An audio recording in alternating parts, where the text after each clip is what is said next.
नमस्कार दोस्तों, स्वागत है आपका हमारे YouTube चैनल जरधारी क्लासेस में। दोस्तों, आज की वीडियो है वीकली करंट अफेयर 6 अगस्त 2023 से 13 अगस्त 2023। तो इस वीक के करंट अफेयर की वीडियो है। तो चलिए दोस्तों, आज की वीडियो शुरू करते हैं। आज की वीडियो का क्वेश्चन नंबर 1 है, अमृत भारत स्टेशन योजना के तहत पीएम मोदी ने उत्तराखंड में निम्नलिखित में से कितने रेलवे स्टेशनों का शिलान्यास किया। तो जो अमृत भारत स्टेशन योजना है, तो इसके तहत प्रधानमंत्री नरेंद्र मोदी ने उत्तराखंड में कितने रेलवे स्टेशनों का शिलान्यास किया है। तो तीन रेलवे स्टेशनों का शिलान्यास किया गया है। तो सी ऑप्शन इसका सही जवाब है। जो ये योजना है अमृत भारत स्टेशन योजना, तो इसके तहत 3 रेलवे स्टेशनों का शिलान्यास किया जाएगा। डिटेल जान लेते हैं। तो प्रधानमंत्री नरेंद्र मोदी ने उत्तराखंड के 3 रेलवे स्टेशनों का अमृत भारत स्टेशन योजना के तहत होने वाले कामों का वर्चुअली शिलान्यास किया है। और इस योजना के तहत उत्तराखंड के 3 रेलवे स्टेशनों को शामिल किया गया है, जिसमें देहरादून का हर्रावाला होगा, हरिद्वार का रुड़की और नैनीताल का लाल कुआं स्टेशन शामिल है। तो इन 3 स्टेशनों का अमृत भारत स्टेशन योजना के तहत शिलान्यास किया गया है।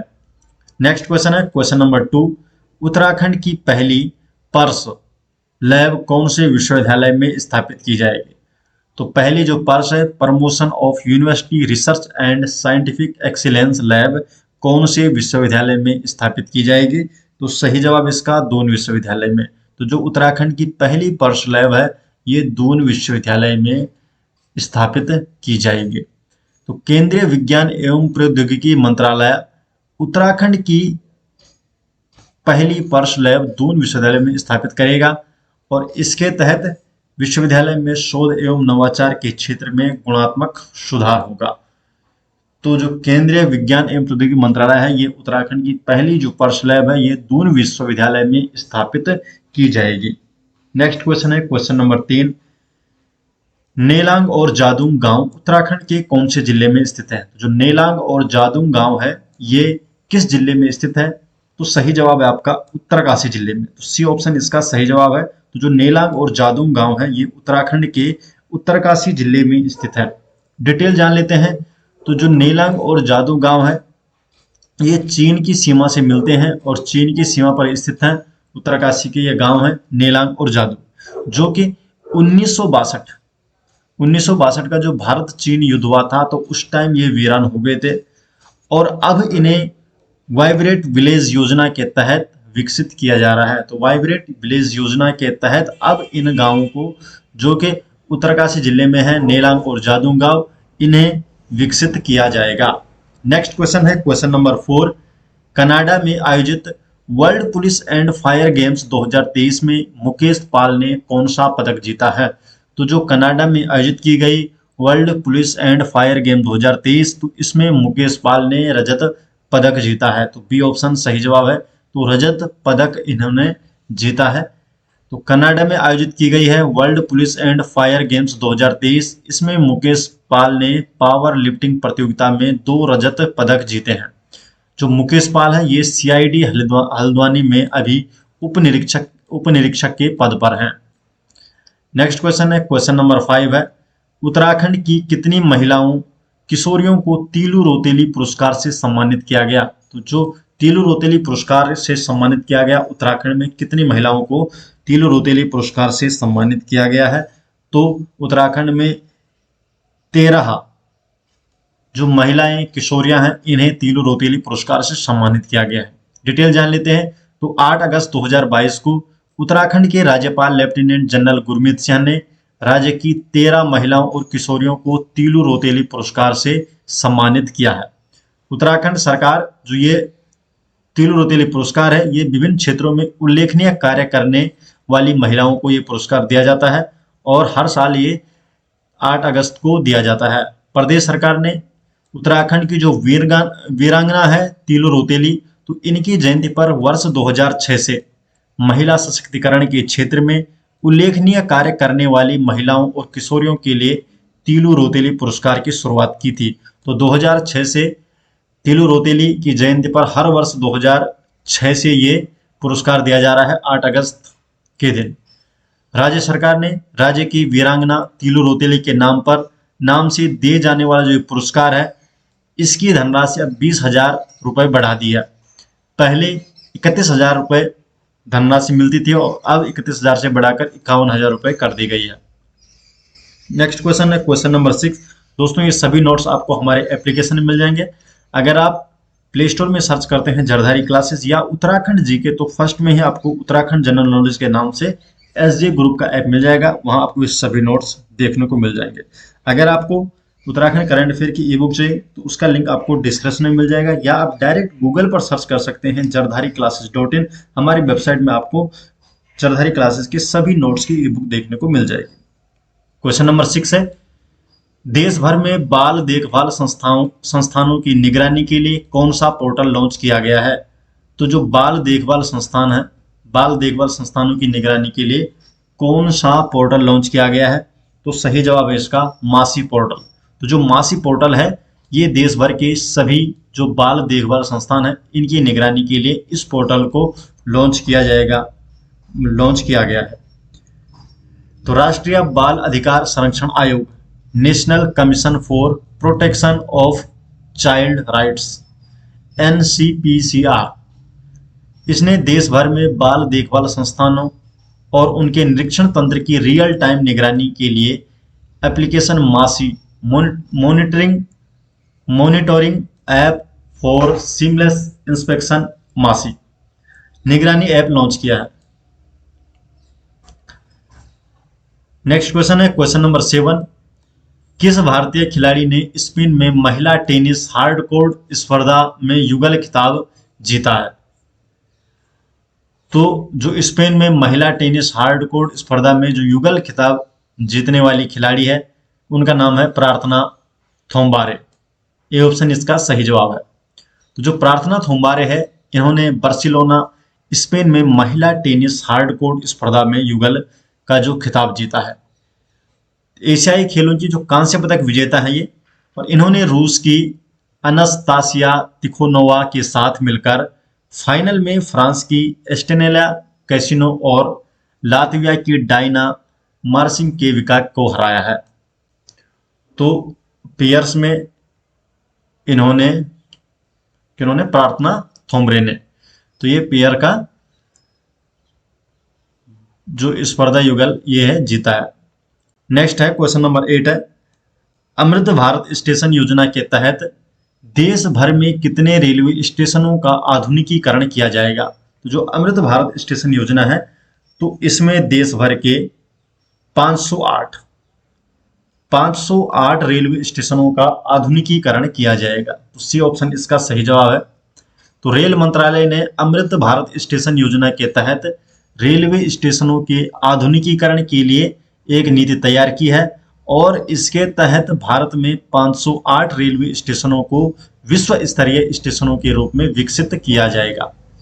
पीएम मोदी ने हाल ही में इस योजना की शुरुआत की है, और इस योजना की जो कुल लागत है यह है 25,000 करोड़ रुपए से अधिक इसकी लागत होगी, जिसमें 508 रेलवे स्टेशनों का आधुनिकीकरण किया जाएगा, और इसमें उत्तराखंड के 3 रेलवे स्टेशनों का आधुनिकीकरण इसमें किया जाएगा। क्वेश्चन नंबर 9 है, नेशनल जेवलिन डे प्रतिवर्ष कब मनाया जाता है? तो जो नेशनल जेवलिन डे है, ये प्रतिवर्ष कब मनाया जाता है? तो प्रतिवर्ष 7 अगस्त को नेशनल जेवलिन डे, राष्ट्रीय भाला फेंक दिवस मनाया जाता है। डिटेल जान लेते हैं। तो भारतीय एथलेटिक्स इतिहास के एक महत्वपूर्ण दिन की याद में भारत में प्रतिवर्ष 7 अगस्त को राष्ट्रीय भाला फेंक दिवस, नेशनल जेवलिन डे मनाया जाता है। इस दिन क्यों मनाया जाता है? क्योंकि इस दिन 2021 टोक्यो ओलंपिक के दौरान नीरज चोपड़ा ने एथलेटिक्स में पहला व्यक्तिगत गोल्ड मेडल जीता था, और इस उपलक्ष्य में अब हर साल 7 अगस्त को राष्ट्रीय भाला फेंक दिवस मनाया जाता है। तो अभी ये दूसरी बारी है। क्वेश्चन नंबर 10 है, भारतीय खेल प्राधिकरण द्वारा एशियाई खेलों में भाग लेने वाले एथलीटों पर बनाई गई शॉर्ट फिल्म का टाइटल क्या है? तो जो भारतीय खेल प्राधिकरण है एशियाई, इसके द्वारा एशियाई खेलों में भाग लेने वाले जो एथलीटों पर बनाई गई जो शॉर्ट फिल्म है, तो इसका टाइटल क्या है? तो इसका टाइटल है हल्ला बोल। सी ऑप्शन इसका सही जवाब है। तो हल्ला बोल इसका टाइटल है। तो भारतीय खेल प्राधिकरण Sports Authority of India SAI स्थायी, इन्होंने umbrella campaign Cheer for India के तहत एशियाई खेलों में भाग लेने वाले एथलीटों की यात्रा पर एक लघु फिल्म श्रृंखला हल्ला बोल लॉन्च किया। उद्देश्य क्या है? तो जो हांगजू एशियाई खेल जो होने वाले हैं, इनके लिए उन्हें प्रेरित करना और आगामी एशियाई खेलों के बारे में जागरूकता फैलाना इस हल्ला बोल जो शॉर्ट फिल्म है इसका उद्देश्य है। यह पहल देश में युवाओं को खेल अपनाने के लिए भी प्रेरित करेगी। और इसकी श्रृंखला में एक और फिल्म बनाई गई थी, जैसे जो ओलंपिक की आशा जो कि टोक्यो ओलंपिक से पहले लॉन्च की गई थी। तो ऐसी ही एक फिल्म श्रृंखला थी ओलंपिक की आशा। जो हांगजो एशियाई खेल है, तो हांगजो जो 2022 का, ये हांगजो 2022 का जो एशियाई खेल है, ये 23 सितंबर से 8 अक्टूबर 2023 के बीच इसकी तारीख तय की गई है। ये 2022 में इसे होना चाहिए था, लेकिन कोविड-19 के चक्कर में इसे उस टाइम नहीं हो पाई है। और अब 23 सितंबर से 8 अक्टूबर 2023 के बीच ये खेल खेला जाएगा और है ये 2022 का। क्वेश्चन नंबर 11 है, ब्रिक्स स्टार्टअप फोरम किस देश द्वारा लॉन्च किया जाएगा? तो जो ब्रिक्स स्टार्टअप फोरम है, इसे भारत लॉन्च करेगा। तो सी ऑप्शन इसका सही जवाब है। तो भारत द्वारा ब्रिक्स स्टार्टअप फोरम लॉन्च किया जाएगा। डिटेल जान लेते हैं। तो निवेशक इन्वेस्टर हो गए, इंक्यूबेटर और उद्यमी, तो इनके बीच सहयोग स्थापित करने के लिए भारत इस साल एक ब्रिक्स स्टार्टअप फोरम लॉन्च करने जा रहा है। भारत के वाणिज्य और उद्योग मंत्री हैं पीयूष गोयल। इन्होंने दक्षिण अफ्रीका के साथ वर्चुअली आयोजित 7वीं ब्रिक्स उद्योग मंत्रियों की बैठक के दौरान इसकी घोषणा की है। जो ब्रिक्स है, इसमें कौन कौन से देश हैं? तो ब्रिक्स में ब्राजील है, रूस है, भारत है, चीन है और दक्षिण अफ्रीका।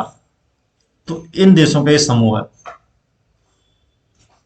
तो ब्राजील, रूस, भारत, तो इन 5 देशों का समूह है ब्रिक्स। और इस जो ब्रिक्स स्टार्टअप है, इसको कौन लॉन्च करने वाला है? इस बार भारत लॉन्च करने वाला है। क्वेश्चन नंबर 12 है, भारतीय रिजर्व बैंक ने रेपो रेट को किस दर पर बरकरार रखा है? तो जो रेपो रेट है, किस दर पर बरकरार रखा है भारतीय रिजर्व बैंक आरबीआई ने? तो ये रखा है 6.5%। तो 6.5% पर रेपो रेट को बरकरार रखा है और पिछले 3 बार से ये 6.5% ही रखा गया है। तो इस बार भी इसको कोई भी परिवर्तन इसमें नहीं किया गया है। क्वेश्चन नंबर 13 है, वर्ल्ड लॉयन डे प्रतिवर्ष कब मनाया जाता है? तो वर्ल्ड का जो लॉयन डे प्रतिवर्ष है, ये मनाया जाता है 10 अगस्त को। तो बी ऑप्शन इसका सही जवाब है।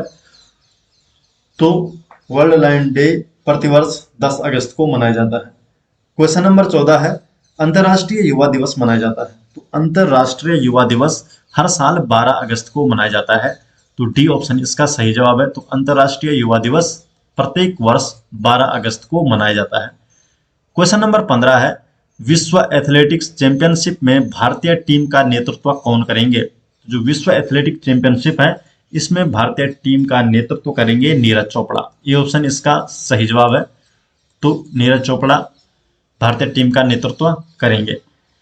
डिटेल जान लेते हैं। तो ओलंपिक चैंपियन भाला फेंक खिलाड़ी जो नीरज चोपड़ा है, 19 अगस्त से जो हंगरी के बुडापेस्ट में शुरू होने वाली विश्व एथलेटिक चैंपियनशिप में भारत का नेतृत्व करेंगे।